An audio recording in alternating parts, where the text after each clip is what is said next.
Mahadev online சூதாட்ட மோசடி வழக்கில் குற்றம் சாட்டப்பட்டுள்ள இபிக்ஸ் நிறுவன தலைவர் விகாஸ் கார்க் தற்போது அமலாக்கத்துறையின் காவலில் உள்ளார். அவரை 10 நாட்கள் இடி காவலில் வைத்து விசாரிக்க நீதிமன்றம் அனுமதி வழங்கியுள்ளது. இதுவரை தவிர்த்து வந்த பல கேள்விகளுக்கும் இனி விகாஸ் கார்க் பதிலளிக்க வேண்டிய நிலை ஏற்பட்டிருக்கிறது. சூதாட்டத்தின் மூலம் கிடைத்த சட்டவிரோத பணத்தை தனது நிறுவனங்களில் முதலீடு செய்ததோடு அந்த பணத்தை கொண்டு வெளிநாட்டில் ஒரு நிறுவனத்தையும் வாங்கியதாக இடி குற்றம் சாட்டியுள்ளது.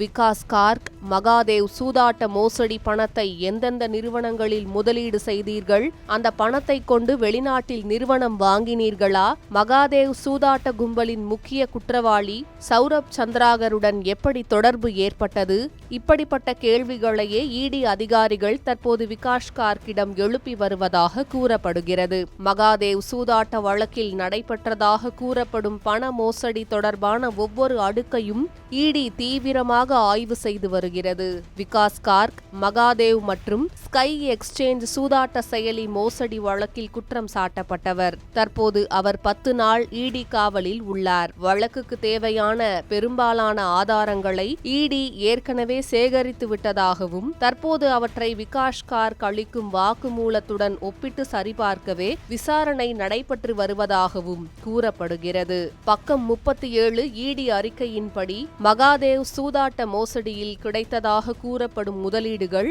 விகாஸ் லைஃப் கேர் லிமிடெட் சுமார் ரூபாய் 141.38 கோடி, விகாஸ் எக்கோடெக் லிமிடெட் சுமார் 38.99 கோடி, எரையா லைஃப் ஸ்பேசஸ் லிமிடெட் சுமார் 577.90 கோடி, டியாமோ புரொடக்ஷன்ஸ் HQ லிமிடெட் சுமார் 7.50 கோடி ரூபாய். மொத்த முதலீடு ரூபாய் 765.77 கோடி. இடி விசாரணையில் இந்த தொகைகள் FBI, FDI வாரண்டுகள் மற்றும் பத்திரங்கள் மூலம் நிறுவனங்களுக்கு வந்ததாக விகாஸ் கார்க் தெரிவித்ததாக ஆவணங்களில் குறிப்பிடப்பட்டுள்ளது.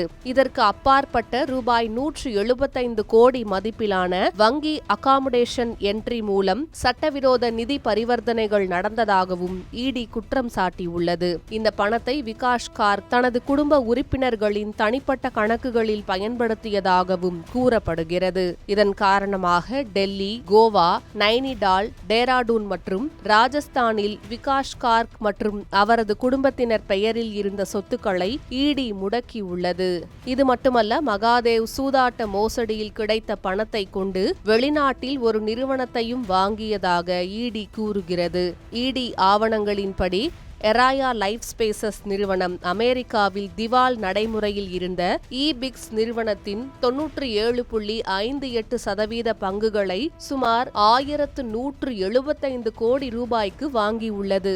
இந்த வாங்குதலுக்கான நிதி விகாஸ் கார்க்கின் பிற நிறுவனங்களிடமிருந்து திரட்டப்பட்டதாக இடி தெரிவித்துள்ளது. விகாஸ் லைஃப் கேர் நிறுவனத்திடமிருந்து ரூபாய் 292.41 கோடி, எராயா நிறுவனத்தின் QIP மூலம் ரூபாய் 250 கோடி, வெளிநாட்டு பத்திரங்கள் மூலம் ரூபாய் 374.4 கோடி, மேலும் இபிக்ஸ் நிறுவனத்தின் 893.03 கோடி ரூபாய் மதிப்பிலான பங்குகளையும் இடி முடக்கியுள்ளது. விகாஸ் கார்க் மறைமுகமாக பல நிறுவனங்களை கட்டுப்படுத்தி சட்டவிரோத வருமானத்தை சட்டப்பூர்வமாக மாற்றும் முயற்சியில் ஈடுபட்டதாக இடி கூறுகிறது. GG இன்ஜினியரிங் மற்றும் டெமோ புரொடக்ஷன்ஸ் நிறுவனங்களும் விகாஸ் கார்க்கின் கட்டுப்பாட்டில் இருந்ததாக இடி கூறுகிறது. பங்குதாரர்கள் மற்றும் இயக்குநர்கள் வேறு நபர்களாக இருந்தாலும் உண்மையான கட்டுப்பாடு விகாஸ் கார்க்கிடமே இருந்ததாக இடி குற்றம் சாட்டியுள்ளது. GG இன்ஜினியரிங் போன்ற நிறுவனங்களில்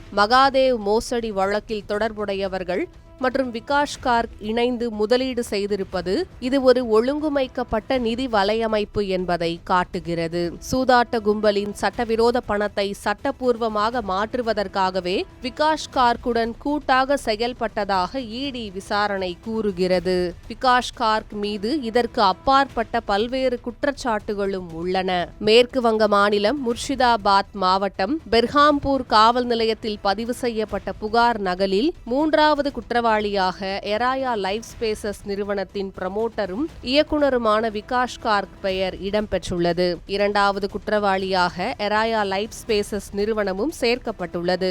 மொத்தம் 10 பேர் குற்றவாளிகளாக பட்டியலிடப்பட்டுள்ளனர். பக்கம் 5 புகாரில் குறிப்பிடப்பட்டுள்ள குற்றச்சாட்டுகள் தேசிய நிறுவன சட்ட தீர்ப்பாயத்தில் நடைபெற்று வரும் வழக்கில் ஸ்பெஷல் பவர் ஆஃப் அட்டார்னி ஆவணத்தில் போலி கையொப்பம், நோட்டரி முத்திரை மற்றும் சான்றளிப்பில் மோசடி, தவறான பங்குதாரர் விவரங்கள், போலி முகவரிகள், பின்னர் தயாரிக்கப்பட்ட ஹோல்டிங் ஸ்டேட்மெண்ட்ஸை பழைய ஆவணங்களாக தாக்கல் செய்தது போன்ற குற்றச்சாட்டுகள் சுமத்தப்பட்டுள்ளன.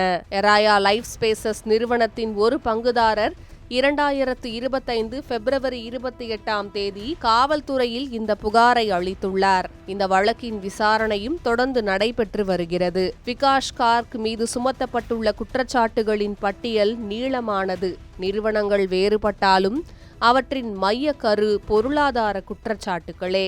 இந்த வழக்குகளில் பெரும்பாலானவை அமலாக்கத்துறையின் விசாரணையில் உள்ளன. தற்போது மகாதேவ் சூதாட்ட மோசடி வழக்கில் அவர் கைது செய்யப்பட்டுள்ளார். அடுத்ததாக எந்த வழக்கில் கைது நடவடிக்கை எடுக்கப்படும் என்பது விசாரணையின் முன்னேற்றத்தை பொறுத்தே தெரியவரும்.